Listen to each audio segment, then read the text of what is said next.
Hello, good morning. Welcome to our Friday edition of Morning Inspiration. Now we are coming on a weekend, and this is the last podcast for this week. No po? At our main Bible verse will come from Romans chapter 7, verses 15 to 25. Medyo mahaba-haba po ito. Again, Romans chapter 7, verses 15 to 25. Basahin po natin. I do not understand what I do. For what I want to do, I do not do, but what I have to do. And if I do what I do not want to do, I agree that the law is good. As it is no longer I myself who do it, but it is sin living in me. I know that nothing good lives in me, and that is in my sinful nature. For I have desired to do what is good, but I cannot carry it out. For what I do is not the good I want to do, no, the evil I do not want to do. This I kept on doing. Now, if I do what I do not want to do, it is no longer I who do it, but it is a sin living in me that does it. So I find the law at work. When I want to do good, evil is right there with me.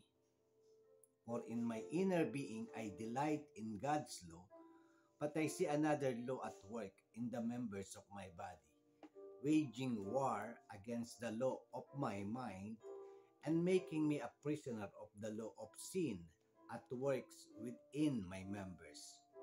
What a wretched man I am! Who will rescue me from this body of death?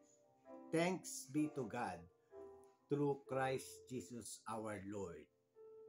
Yun po ang ating may Bible verse for this morning on a Friday morning. And today, I would like to say good morning once again. And this is supposed to be now a happy weekend coming.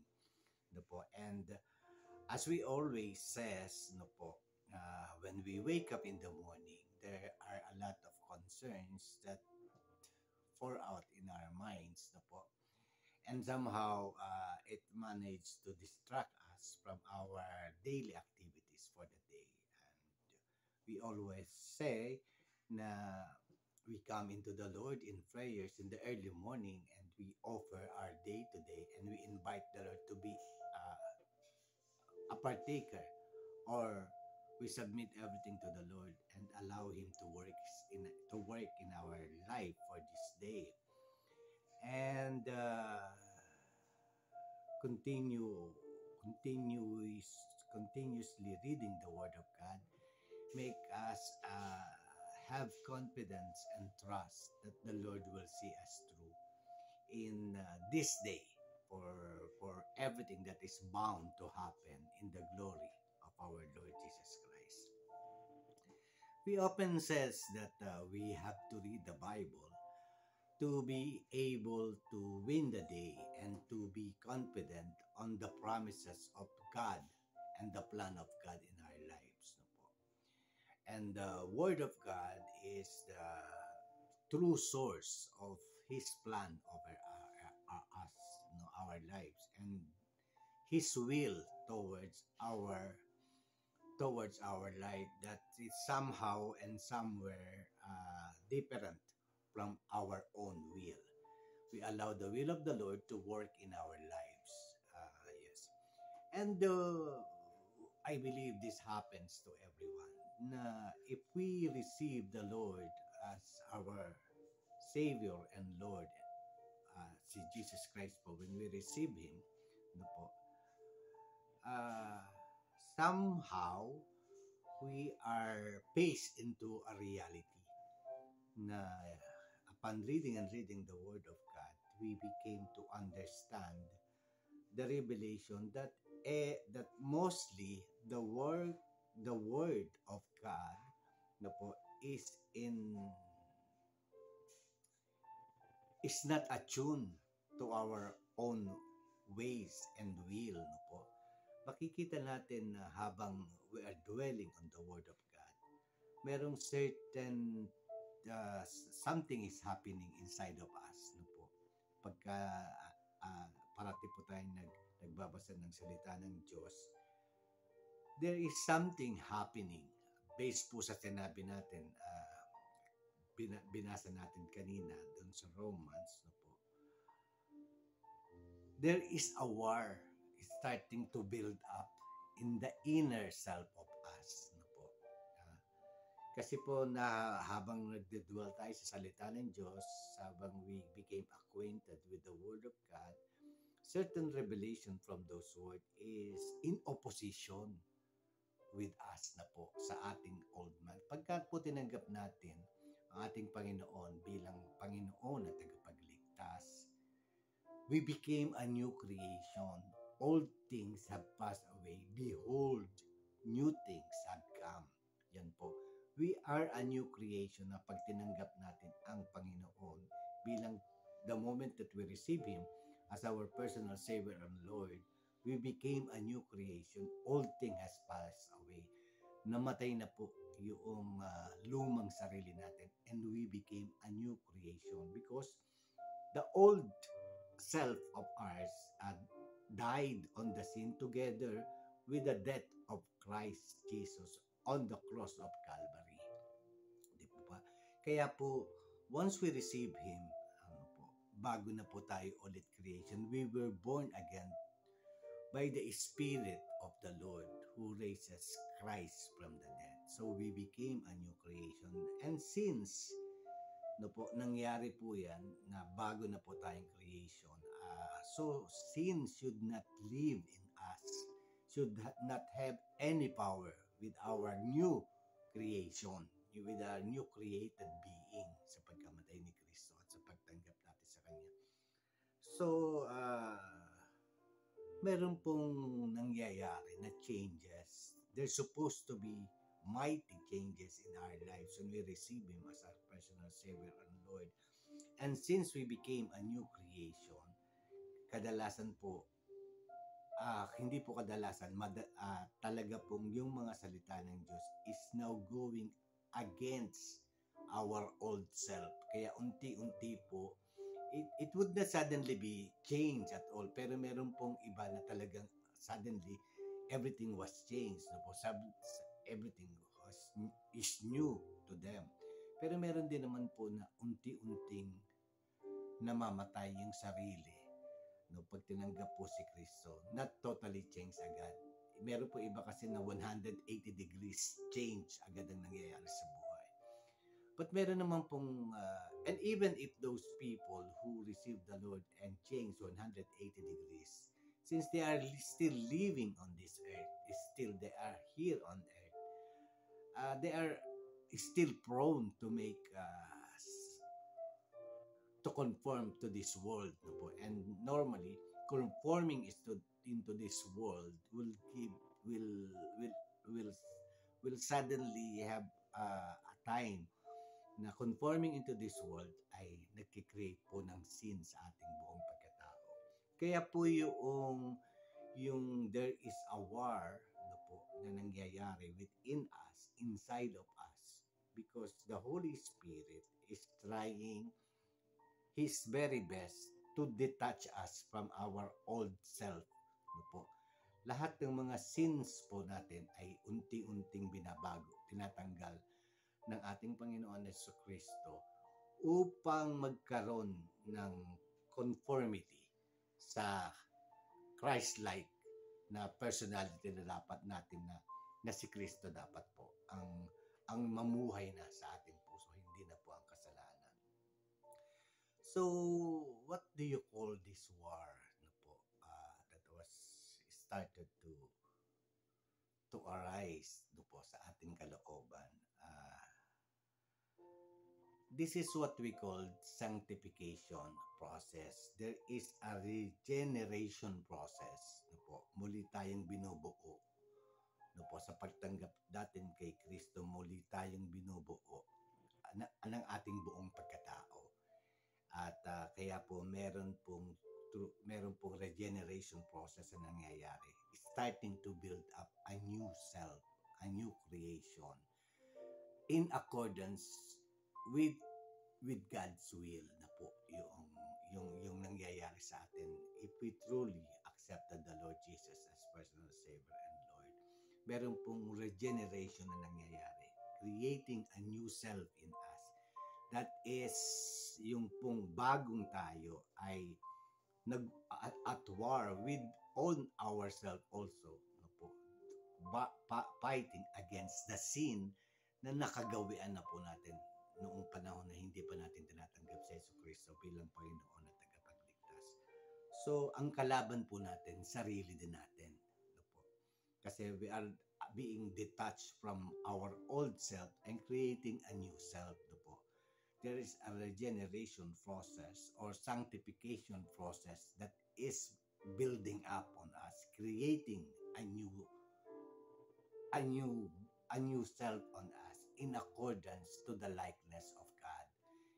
Binabalik niya po tayo doon sa time of creation na we are sinless, we are holy, no po. Doon po yung process ng laban sa ating pagiging isang Kristiyano, because God is creating a new person out of us in the likeness of our Lord Jesus Christ. So may regeneration pong nangyayari, may sanctification process na nangyayari po sa atin. It is changing us whole, taking us away from the bondage of sins, but binabalik niya po tayo in accordance with the likeness of God in our lives. Yun po. So we will be talking about sanctification. And what does sanctification means? According po sa dictionary meaning, no po, sanctification is an act of sanctifying, the state of being sanctified, the state of growing in divine grace as a result of Christian commitment after baptism or conversion. Ito nga po yung pagtanggap natin kay Kristo and receiving the Lord Jesus Christ as our personal Savior and Lord.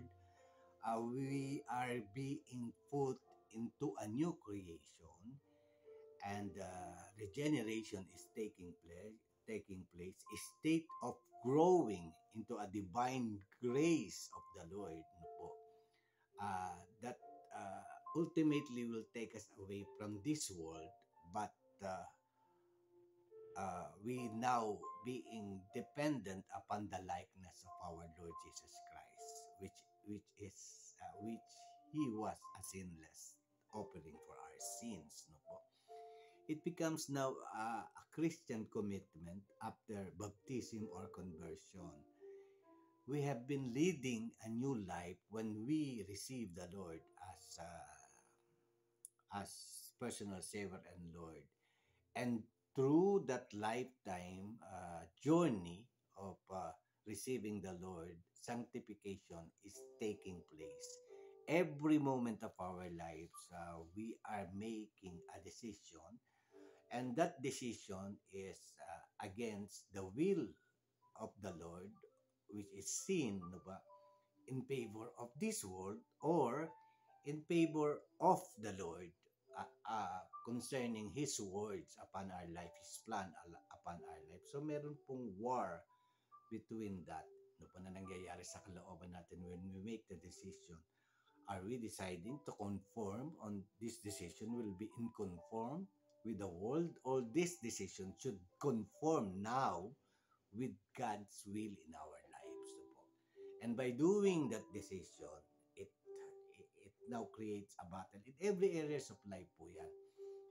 Sa lahat ng part ng ating buhay, we're now choosing between the right and the wrong, and that is how the battle is taking place. So since we are a new creation under God's guidance and provision, of course, the tendency now is the Holy Spirit is leading us to make good decision in accordance to God's will. hindi na po siya katulad ng dati na hindi na natin iniisip and we just make decision kahit na po alam natin na yung decision natin conforms to this world. Now po, hindi na po.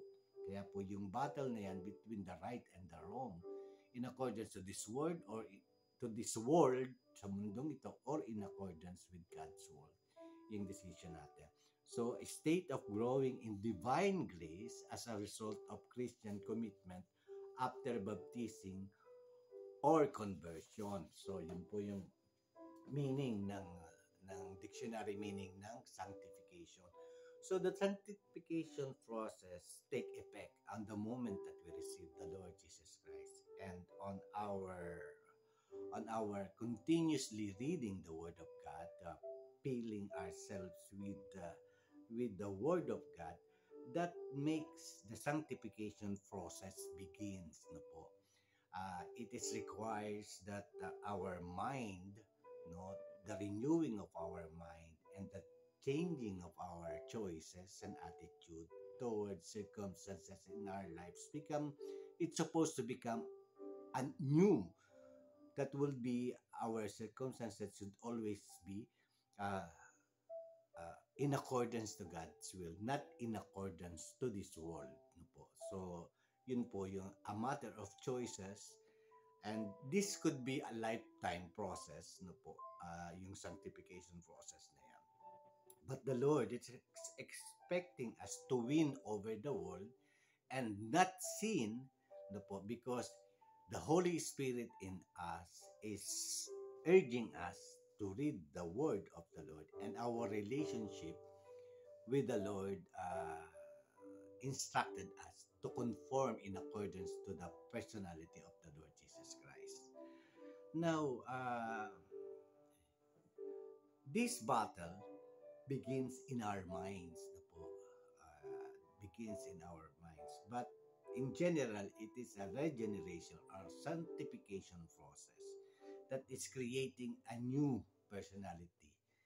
Not just outside, but inside. It's more on inside effect of the sanctification process. The target po ng sanctification and regeneration process ng Word of God ay the inner man in us. No po? Hindi yung outer lamang po, kundi both the inner and the outer.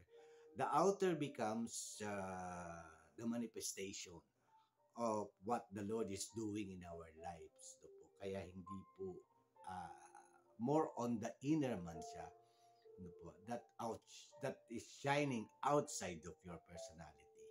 No po? Yan po yung regeneration na makikita ng buong mundo that you are a changed man, that you are leading a new life. Remember po, our Lord is the Lord of Lords, the King of Kings, no po. And being the Son, we are the Son of God. No po. Being the Son of God, there is a royal blood running in our veins. No po. Royal blood po tayo. No po. Ang ating pong Ama ay hari ng mga hari, Diyos ng mga Diyos. No po. At there is a royal blood na tumatakbo po sa ating veins, no po, dahil yun po yung katotohanan na yun.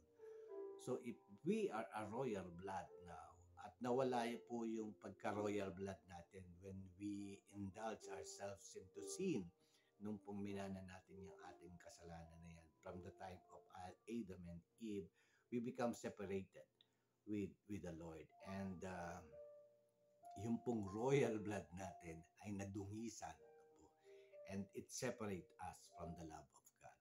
Now, with the death of Jesus Christ, no po, buying us of all our sins and paying His life, no po, to cleanse us from all our sins in the past, in the present, and in the future.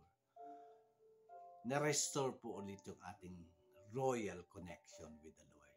So there is again a royal blood running in our veins. So po, yun po yung original po. No? So, every changes that is taking place, no po, parating merong nagki-create dyan ng something, no po, ng different and oppositioning ideas. Yun po yung nangyayari sa loob ng katawan natin, ng loob ng pagkatao natin. We are battling with ourselves. Inner man is battling with ourselves. Po. Trying not to do from what have you are doing in your old self. Po. Kung ano na po yung plano ng Panginoon sa ating buhay sa ngayon. So that is the battle. Po.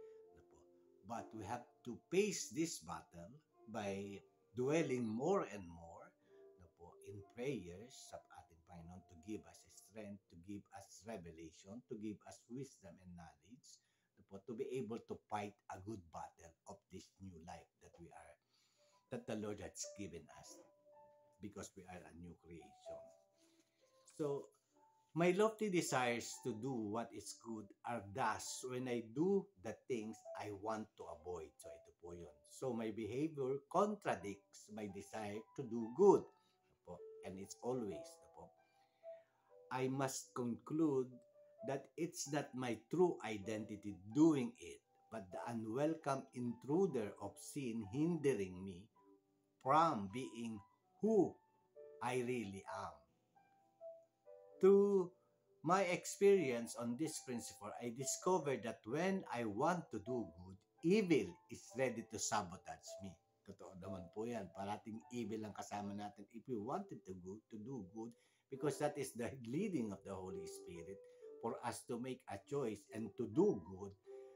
Tsak po papasok yung kalaban. At normally po, before we accepted the Lord Jesus Christ, kahit alam na natin kalaban, we continue doing it na po. Pero ngayon po, iba na. Since we have now the power of the Lord within us, and since we are a new creation when we accepted the Lord Jesus Christ as personal Savior and Lord, more is now the power of God for us to do the will of God in our lives rather than the will of the devil in our lives. But the unwelcome intruder is of sin hindering me from being who I really am. Through my experience of this principle, we discover that when we want to do good, evil is ready to sabotage us. Truly, deep within our true identity, we love to do what pleases God, but we discern another power operating in our humanity, waging war against the moral principle of our conscience and bring us into captivity as a prisoner to the law of sin. This unwelcome intruder in our humanity. What an agonizing situation we are. So, who has the power to rescue this miserable man in us from the unwelcome intruder of sin and death? We give thanks to God for His mighty power has finally provided a way out through our Lord Jesus Christ, the Anointed One. So I left to myself the flesh. So we left to ourselves the flesh that is aligned with the law of sin. But now, our renewed mind speaks and submitted to God's righteousness principle. So yun po yung kabuuan actually ng nangyayari po sa atin. No po, the time that we accepted the Lord Jesus Christ. The power of the Lord is now covering us to be able to thwart no po, the power of sin in our lives, which is the devil po. So, yung sanctification process po is renewing our mind, renewing our heart, renewing our old self, no po, doing what seems to be abnormal becomes normal, no po. Yan po yung pong deception ni Satan sa atin. Parang yung abnormal or yung sin no becomes a normal way of life when it should be abnormal na hindi dapat natin ginagawa. Yung pong introduction ng kalaban sa atin, parang yung sin are normal, no po. Yun. At ang pagsunod sa Panginoon ay abnormal. But that is supposed to be not the case. Dapat po baliktad yan. making sin is abnormal, and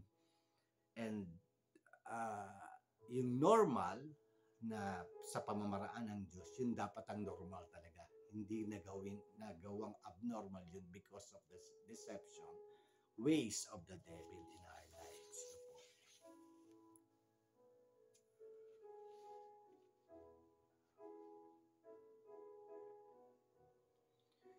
When we decide to live and to detach ourselves from sin, Jesus alone is able to purify us inside so that we can be more simply sanctified. No po?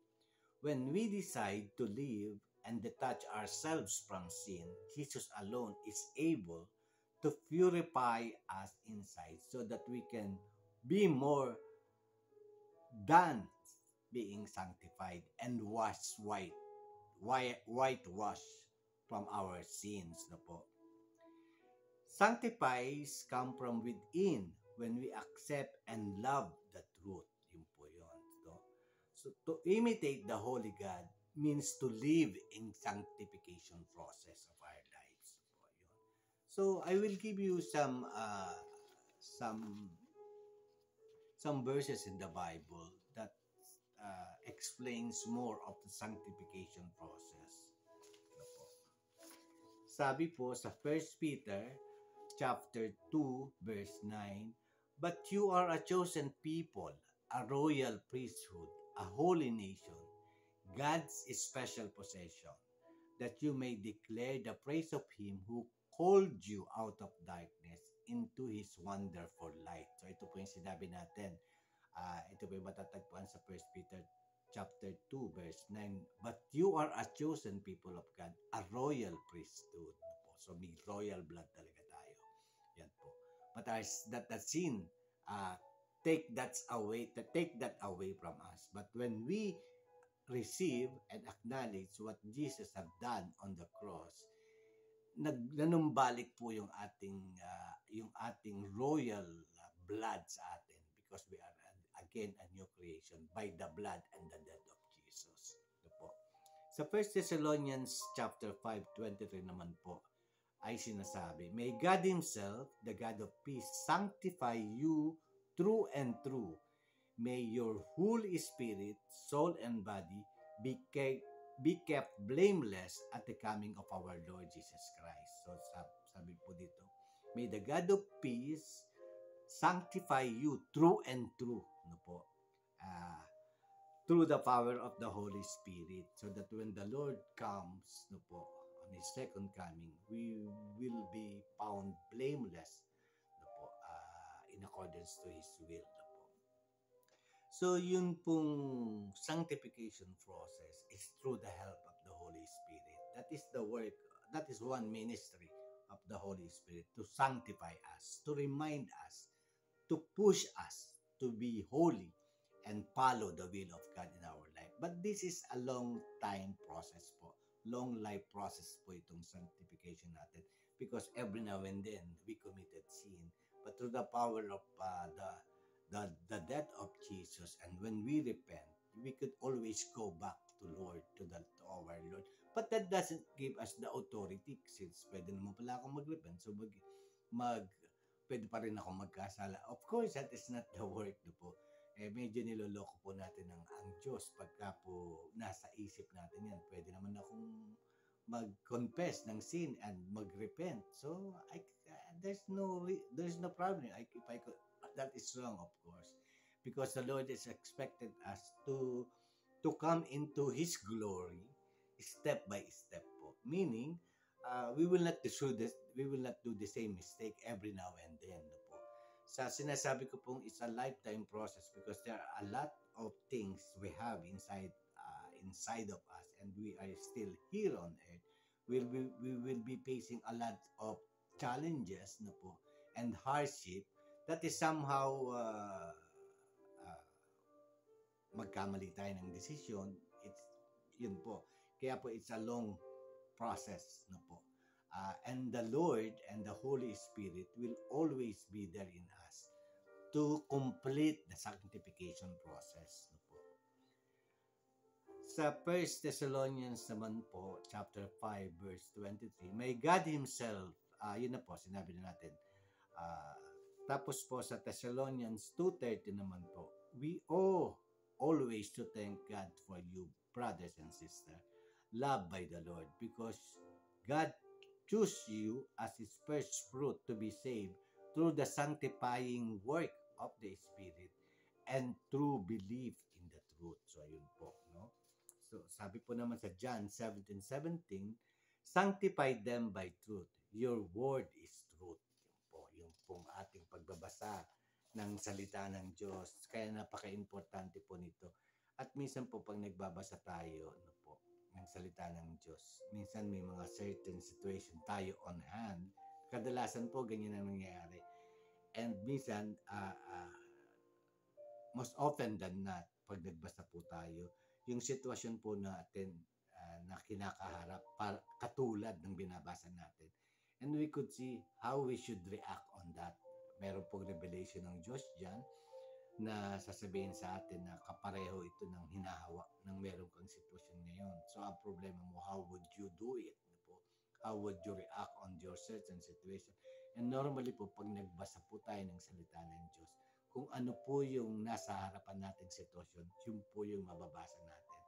And sinasabi ng Panginoon kung ano ang dapat gawin. That's it, how the Lord will going to speak to us. And that is one of the miracles na may experience po natin. Pag yung pagbukas natin ng salita ng Diyos, na meron tayong isang situation on hand that we need the advice or the word of the Lord, magtutugma po yun. That is where we could prove that God is alive dahil pareho po kayo. Kung ano yung pangangailangan mo on that day, makukuha natin yung kasagutan sa pagbasa natin ng salita. Madalas po nangyayari yan. What situation you are in when you open the Bible, matatapat po na pareho ng sitwasyon. And there is where you can get all the wisdom and knowledge to solve your challenges on hand. Yun po. So makakakita tayo nandito ng mirakulo ng Panginoon that He is really talking with us. Madalas po nangyayari yan if we dwell on the words of the Lord forever. So sa Galatians 5:16 naman po, so I say, walk by the Spirit and you will not gratify the desire of the flesh. So sabi po dito, work, no? Walk and work through the Holy Spirit that you will not gratify the desire of flesh. Kaya po napakalaki ng ministeryo ng Holy Spirit, no po. Napakalaki po ng ministeryo niya dahil nasa atin po siya. Nasa atin po 'yan, no po. Nasa atin, nasa loob natin, no po. Kaya minsan hindi po natin pwedeng i-disregard yung power of the Holy Spirit in our lives kasi nasa loob po 'yan. No po. Ang Holy Spirit na 'yan, every time that we will be gratifying or make sins, no po, when times that we are gratifying the desire of our flesh, siya po yung unang nag-uudyok sa atin at nagpapaalala na hindi po natin dapat gawin yung bagay na iniisip natin at gusto ng katawan natin na gawin natin, like sexual immorality, diba? Yung mga ganyan po, lust, po, yung stealing, tapos po yung anger, yung marami pong mga work yung flesh natin na ang unang makakalaban niya pagka tinutulak po tayo ng ating flesh to give in to the desire of our flesh. No po. Yun po yung unang kumakalaban sa work ng ating mga pagdarasa ng ating mga laman sa iba't ibang areas of our lives. Now, sa ano naman po, sa Thessalonians 4:7, for God did not call us to be impure, but to live a holy life. Yun po yun. So, really, sanctification process should accomplish its work in our lives because the Lord did not call us to be impure, but to live a holy life. No po.